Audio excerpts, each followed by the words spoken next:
Okay, we're going to do a little HuldreFolk trio thing, a weird song, a weird story, peculiar song, the usual stuff. You know. And with Victor putting his magic through the story. This is one of my favourite authors, the one and only, the late great John Steinbeck.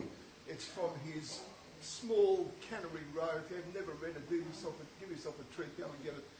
It's a little vignette, a little excerpt from Cannery Row, simply called The Chinaman. It was in the evening, just at dusk, that a curious thing happened in a small, faraway seaside town.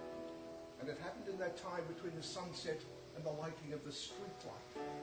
For you see, there was a small, quiet, grey period just then.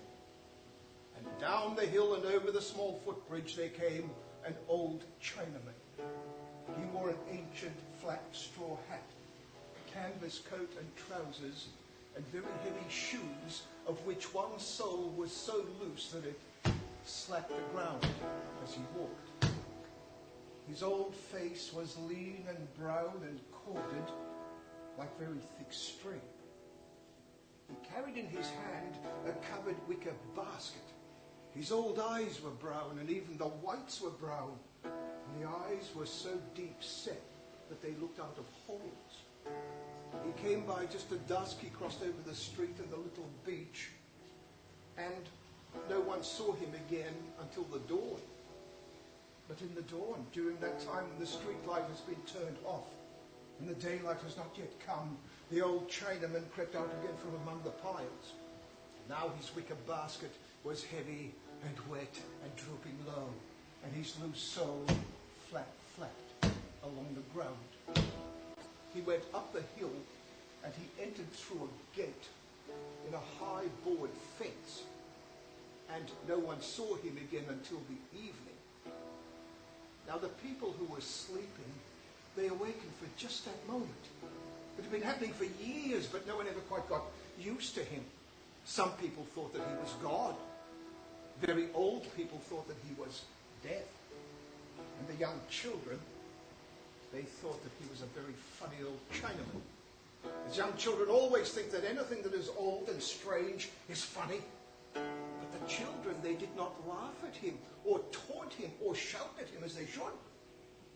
For you see, he carried about with him a little cloud of fear. And only one brave and beautiful boy of 10 named Andy ever crossed the old Chinaman. You see, Andy was a visitor from another town. He saw the old man go by, and he just knew that he must shout at him, if only to keep his self-respect. But even Andy, brave as he was, he too felt that little cloud of fear. And so evening after evening, Andy watched the old man go by, and his duty and his terror wrestled. One evening, Andy braced himself, and he marched behind the old man, and he started to sing. Ching chong, Chinaman sitting on a rail, along come the white man and chopped off his tail. The old man stopped and turned. Andy stood, and the deep brown eyes looked down at Andy, and the thin corded lips moved. What happened then, Andy was never able to explain or forget. The eyes began to spread out and out and out until there was no Chinaman.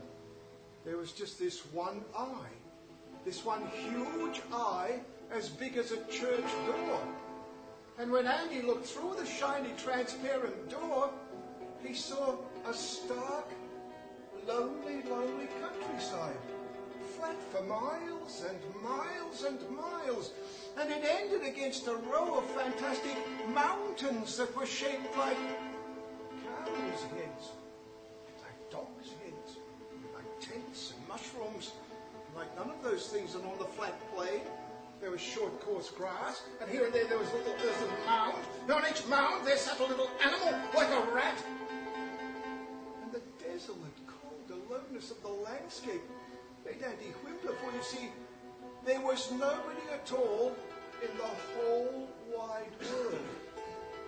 And he was left. Oh, Andy shut his eyes so that he would not have to see it anymore. And when he opened his eyes, when Andy opened his eyes, there he was in that little seaside town again. And the old man was just flapping along the street.